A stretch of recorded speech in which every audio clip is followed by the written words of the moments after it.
whispering and giggling behind their hands. Even Mr. Morley was uncharacteristically restless, darting in and out of his office like a figure on a cuckoo clock. Only Mr. Montgomery stayed on the other side of his partition as usual, silent save for the creak of his chair and the occasional thump of the drawer that stuck.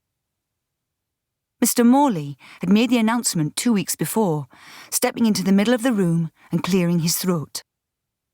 "Ladies, Mr. Montgomery, one moment of your time, if I may." And then, when he had their attention, "I am pleased to say that we have a new employee."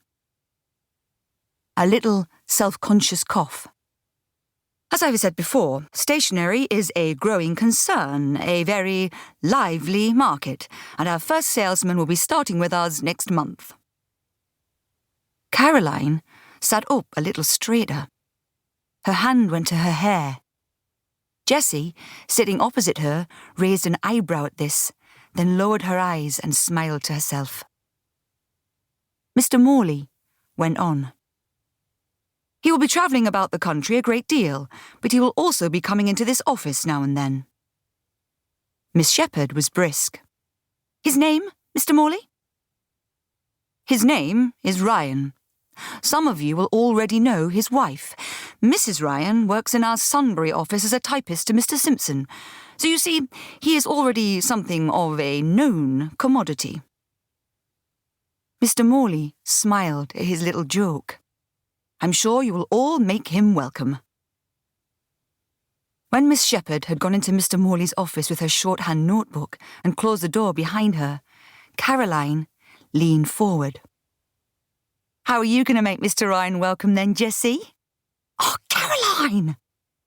She sat back, laughing. "I wonder what he looks like." Jessie folded her arms. "What does it matter to you? Have you forgotten about Eddie?" "I'm only saying, just because I have Eddie doesn't mean I can't notice other men." Her expression softened. "Ryan's an Irish name. I bet he's dark, with green eyes." There was silence for a moment. Bea read over the letter she was typing. Then Jessie said, "Do you think we'll see a lot of him?" "Don't think so, worse luck. He'll mostly be visiting customers, won't he, all over. I wonder if he has a car, for all that travelling." "On what Morley pays." A muffled giggle.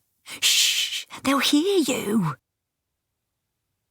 Their voices had lowered, softened into whispers, and then Bea had only been able to hear the odd word. When. Meetings. Wife. Don't. Now Bea watched them all from behind her typewriter.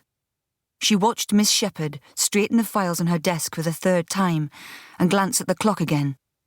They had expected him by 9:30. But it was after the quarter hour when the door opened and a sweep of air entered, followed by the tall outline of a man.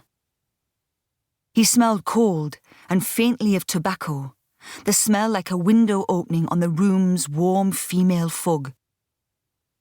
Before Bea could get a clear look at him, Caroline was on her feet between them, one smooth movement like a stretching cat, and leaning against Jessie's desk so that he couldn't easily pass.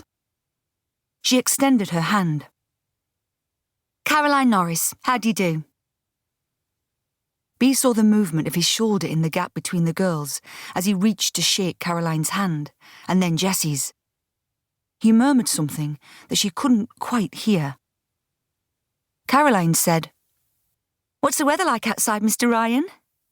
As if she hadn't come in herself less than an hour before, as if she was somehow incapable of looking out the window.